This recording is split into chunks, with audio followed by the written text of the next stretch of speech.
Hello students, welcome to 2/8 TSN school class 12 mathematics. Chapter number 5 हम discuss कर रहे थे, continuity and differentiability. Last last 4 lectures में मैंने आपको कॉन्टीन्यूटी का कंसेप्ट बताया था कि what is continuity. Okay, now we are discussing what is differentiability, कि डिफरेंशिएबिलिटी क्या होती है ना। तो कॉन्टीन्यूअस के बाद ही हम डिफरेंशिएबिलिटी की बात कर सकते हैं। ओके, सो यहाँ पे हम स्टार्ट करते हैं differentiability. That what is differentiability? Recall the following facts from the previous class. We have defined the derivative of a real function.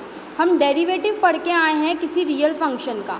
Suppose f is a real function, f कोई real function है और सी कोई point है उसकी domain में, ठीक है ना। जैसे अभी तक हम ऐसे ही पढ़ते थे, ये कोई डोमेन है, इस डोमेन में ये फंक्शन डिफाइंड है, तो इस डोमेन के किसी पॉइंट सी की अगर मैं बात करूं तो the derivative of f at c is defined by, देखो पहले मैं कॉन्टीन्यूटी डिफाइन करती थी, अब मैं डेरिवेटिव डिफाइन करी हूँ। डेरिवेटिव मैं कैसे डिफाइन करूँगी? Limit H tending to 0 F of C plus H minus F of C upon H. Clear है students? Provided this limit exist, ये लिमिट क्या करनी चाहिए? एग्जिस्ट करनी चाहिए। तो ये जो वैल्यू आती है इसको हम क्या कहते हैं? डेरिवेटिव कहते हैं। चाहो तो आप इसको dy/dx of F of x लिख दो, एफ डैश सी लिख दो, कुछ भी लिख सकते हो। तो अगर मैं एफ डैश एक्स की बात करूँ तो मेरा एफ डैश एक्स क्या हो जाएगा? Limit H tending to 0 F of x plus h. देखो यहाँ सी की जगह मैंने एक्स ले लिया क्योंकि सी में किसी पॉइंट पे बात कर रही हूँ ना, डोमेन के किसी पॉइंट पे। अगर मैं इन जनरल बात करूँ तो मैं सी की जगह क्या लूँगी?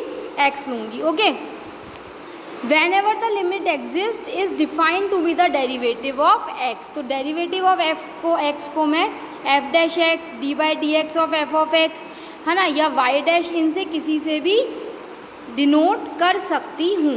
The process of finding derivative of A function is called differentiation.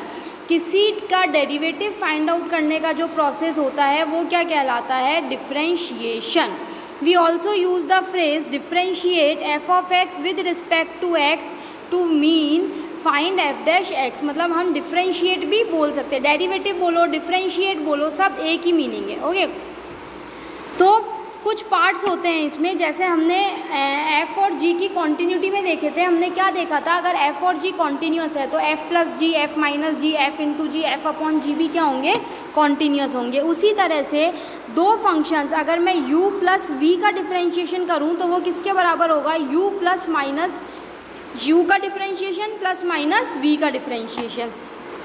Then second, u v का डिफरेंशिएशन किसके बराबर होगा? ये सेकंड और थर्ड बहुत इंपॉर्टेंट है, अपने फ्रिक्वेंटली काम आएंगे ये। ओके, यानी आंख बंद करके हमको ये यूज़ करने आने चाहिए कि u और v का डिफरेंशिएशन दे रखा है तो कैसे करेंगे। देखो पहले u का करेंगे, v को एज इट इज़, फिर u को एज इट इज़ v का करेंगे। दिस इज़ कॉल्ड लेबनिज़ रूल और प्रोडक्ट रूल। ये क्या कहलाता है? लेबनिज़ रूल और प्रोडक्ट रूल, बीच में हमेशा प्लस आता है।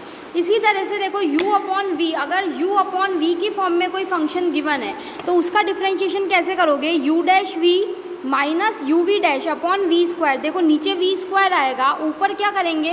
पहले u का करेंगे, v एज इट इज़, बीच में यहाँ पे माइनस आएगा, फिर u as it is v का करेंगे। तो ये कहलाता है क्वेश्चन रूल। एक का नाम है लेबनिज़ रूल एंड एक का नाम है क्वेश्चन रूल। क्लियर है स्टूडेंट्स? अब जैसे ये देखो कुछ टेबल दे रखी है, कुछ स्टैंडर्ड फंक्शंस के हमको डेरिवेटिव दे रखे हैं। x की पावर n है तो उसका डेरिवेटिव क्या होगा? n x की power n minus 1। For example जैसे x की पावर 7 है तो इसका डेरिवेटिव क्या होगा? 7x की पावर 7 माइनस 1, यानी 7x की पावर 6। क्लियर है स्टूडेंट्स? साइन x का डेरिवेटिव होगा cos x, cos x का डेरिवेटिव होगा माइनस साइन x। ये ध्यान रखना, इन दोनों में से एक को ध्यान रख लो कि साइन का cos है तो cos का माइनस साइन है, उल्टा है मतलब, ठीक है ना। tan का डेरिवेटिव होता है sec स्क्वायर x। ये पूरी टेबल है वैसे आपके प्रोवाइडेड, आपने पहले भी लर्न करी होगी ऑब्वियसली ना। उसके बाद होता है जब भी हम डेरिवेटिव डिफाइन करते हैं तो देखो हम यहाँ पे क्या कहते हैं कि ये जो लिमिट है वो एग्जिस्ट करनी चाहिए। ऐसा नहीं हो कि ये लिमिट एग्जिस्ट ही नहीं करे, है ना, क्योंकि बहुत से क्वेश्चंस होते हैं जिसमें हमारे लिमिट डू नॉट एग्जिस्ट आ जाती है, लेकिन यहाँ पे हमको लिमिट क्या होनी चाहिए? एग्जिस्ट करनी चाहिए। तो ये कहता है कि if limit H tending to 0 does not exist we say that F is not differentiable at C. अगर ये लिमिट एग्जिस्ट नहीं कर रही है तो हम क्या कहेंगे कि जो एफ है वो डिफरेंशिएबल नहीं है सी पे। इन अदर वर्ड्स, दूसरे वर्ड्स में मैं बोल सकती हूँ, अगर एफ डिफरेंशिएबल है सी पे तो उसकी लेफ़्ट हैंड लिमिट और राइट हैंड लिमिट ये दोनों फाइनाइट होएगी। फाइनाइट होएगी मीन्स एग्जिस्ट करेगी एंड इक्वल होएगी। क्लियर? ये तो मैंने बात की यहाँ तक किसी पॉइंट पे लिमिट की। अब इसी तरह से मैं बात कर सकती हूँ किसी इंटरवल में। तो वो कहता है a function is said to be differentiable in an interval if it is differentiable at every point. जब भी मैं इंटरवल की बात कर रही हूँ, जैसे मैंने कोई इंटरवल लिया a, b, अगर मैं कहती हूँ कि ये फंक्शन इस इंटरवल में डिफरेंशिएबल है तो वो इस इंटरवल के हर पॉइंट पे क्या होना चाहिए? डिफरेंशिएबल होना चाहिए। Because between two real numbers there lie infinite real numbers, है ना। कोई भी दो रियल नंबर के बीच में, जब सपोज़ मैं छोटे से छोटा इंटरवल भी ले लेती हूँ जैसे 1, 2, तो 1, 2 के बीच में भी कितने नंबर्स हैं? इनफाइनाइट नंबर्स हैं इन दोनों के बीच में। तो उन हर नंबर पे, हर पॉइंट पे ये क्या होना चाहिए? फंक्शन कैसा होना चाहिए? डिफरेंशिएबल होना चाहिए। As in case of continuity, at the end points a and b, we take the right hand limit and left hand limit, which are nothing but the left hand derivative and right hand derivative। मतलब हम left hand derivative निकालेंगे limit h tending to 0 minus और limit h tending to 0 plus. या आप ऐसे बोल सकते हो limit h tending to a minus and limit h tending to b plus. इसी अगर ये दोनों right hand and left hand derivatives a और b पे इक्वल है एंड फाइनाइट है तो मैं क्या कहूँगी कि ये जो फंक्शन है ये कैसा है? डिफरेंशिएबल है। जैसे क्लोज इंटरवल की बात करते हैं, सिमिलरली बात हम स्मॉल ओपन इंटरवल की भी कर सकते हैं। तो ये बात हुई हमारी यहाँ पे डिफरेंशिएबिलिटी की। तो अब जो एक इसकी इम्पॉर्टेंट थ्योरम आती है, थ्योरम क्या कहती है students? If a function is differentiable at a point c, अगर कोई फंक्शन पॉइंट सी पे डिफरेंशिएबल है तो वो कॉन्टीन्यूअस भी होगा।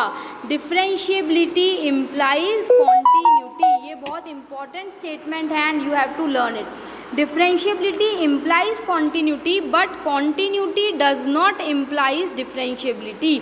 अगर कोई फंक्शन डिफरेंशिएबल है तो वो कॉन्टीन्यूअस होगा, कोई फंक्शन कॉन्टीन्यूअस है तो ज़रूरी नहीं है कि वो डिफरेंशिएबल होगा। तो देखो इसका प्रूफ क्या कहता है? Since f is differentiable at c, तो ये मैंने इसकी डिफरेंशिएबिलिटी की डेफिनेशन लगा दी।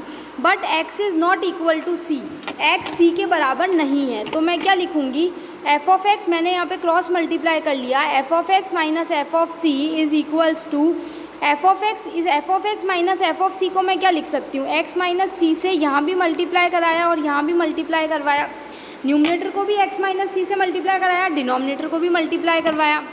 देन यहाँ पे मैंने इसकी लिमिट अप्लाई कर दी दोनों तरफ। जैसे ही लिमिट अप्लाई की तो लिमिट a माइनस बी क्या होता है? Limit a minus limit b। तो ये हो गया limit a minus limit b, और यहाँ पे जैसे ही इस पर अप्लाई किया ये क्या हो जाएगा? x tending to c। Limit a into b क्या होता है? Limit a into limit b। तो ये लिमिट मैंने अलग अलग खोल दी। अब x टेंडिंग टू c पे जैसे जैसे x c को जाएगा c माइनस c हो जाएगा, यानी इसकी वैल्यू क्या हो जाएगी? 0। और ये कितना हो जाएगा? f dash c। तो f dash c into 0 is equals to 0। तो limit x tending to c f of x यहाँ से मेरा किसके बराबर आ गया? f ऑफ c के। तो ये किसकी डेफिनेशन हो गई? कॉन्टीन्यूटी की। इसीलिए डिफरेंशिएबल माना और कॉन्टीन्यूअस प्रूफ कर दिया। सो कॉरोलरी क्या कहती है कि every differentiable function is continuous. Her differentiable function क्या होगा? कॉन्टीन्यूअस होगा। क्लियर है स्टूडेंट्स? तो एक तो ये यहाँ पे मेरे को दो चीज़ें ध्यान रखनी है। एक तो ये डेरिवेटिव की डेफिनेशन मुझे ध्यान रखनी है, एक तो ये डेरिवेटिव की डेफिनेशन ध्यान रखनी है, और एक मेरे को ये यहाँ पे लिमिट की जो डेफिनेशन होती है वो भी ध्यान रखनी है। अगर लेफ़्ट हैंड लिमिट की बात करूँ तो वो मैं कैसे निकालती हूँ? देखो f ऑफ, जैसे 0 पे अगर मैं बात करूँ, जैसे f of x is equals to mod x continuous function है, लेकिन ये फंक्शन डिफरेंशिएबल नहीं है। जैसे मैंने अभी बताया था कि डिफरेंशिएबिलिटी इम्प्लाइज कॉन्टीन्यूटी। कोई फंक्शन डिफरेंशिएबल है तो कॉन्टीन्यूअस होगा, लेकिन continuity does not implies differentiability. Consider the left hand limit. देखो इस फंक्शन की लेफ्ट हैंड लिमिट निकालती हूँ, तो लेफ्ट हैंड लिमिट मैं कौन से फॉर्मूले से निकाल रही हूँ स्टूडेंट्स? जस्ट देखना इस वाले से। चाहे लेफ्ट हैंड लिमिट हो या फिर चाहे राइट हैंड लिमिट हो, हम इस वाले फॉर्मूले से निकालेंगे x plus H minus F of x upon H. या चाहो तो ये भी अप्लाई कर सकते हो आप, F of C plus H minus F of C. C की जगह जो पॉइंट होगा वो हमको लिखना पड़ेगा। क्लियर है? तो देखो f of x is equals to mod x जो है वो कॉन्टीन्यूस फंक्शन है। अब इसका डेरिवेटिव निकालते हैं, है ना। तो सपोज मैं ज़ीरो पे निकालती हूँ, तो limit H tending to zero minus F of x plus h या सी प्लस एच। तो सी की जगह मैंने क्या लिख दिया यहाँ पे, ज़ीरो। तो zero plus H minus F of zero upon h. Now what is f of zero plus H minus F of zero? देखो ज़ीरो रखो इस फंक्शन में तो वैल्यू कितनी आएगी, zero. And f of h कितना आ जाएगा, क्योंकि h tending to zero minus है। अब मुझे पता है कि जो मॉड एक्स होता है वो क्या होता है, x if x is greater than equal to zero and minus x if x is less than zero. तो ज़ीरो माइनस की बात चल रही है यानी एक्स लेस देन ज़ीरो है। तो यहाँ पे F of zero plus H यानी एफ ऑफ एच जो फंक्शन है वो किस में कन्वर्ट हो जाएगा, माइनस एच में। तो ये माइनस एच हो गया, ये ज़ीरो हो गया। तो minus h minus zero that is minus h upon h this is equals to minus one. जब प्लस की बात करती हूँ x ग्रेटर देन ज़ीरो की, तो f of zero plus h is f of h and f of h function इस definition से, f of x की डेफिनेशन से x greater than equal to zero के लिए कितना मिलेगा, x। तो हो गया h upon h which is equals to one. तो सिंस एक में देखो left hand derivative minus one आया, एक में वन आया, इक्वल नहीं है, इसलिए मैं क्या कहूँगी कि मेरा ये वाला जो फंक्शन है ये डिफरेंशिएबल नहीं है। क्लियर है स्टूडेंट्स? तो डिफरेंशिएबल फंक्शन कॉन्टीन्यूअस होगा, but continuous function, her continuous function ज़रूरी नहीं है कि कैसा हो, डिफरेंशिएबल हो ही, ये कोई बात ज़रूरी नहीं है। देन उसके बाद अगर हम बात करते हैं डेरिवेटिव्स ऑफ कंपोजिट फंक्शन की ना, कंपोजिट फंक्शन यानी मेरे को दो f of g, composition function क्या होता है, एफ ऑफ जी।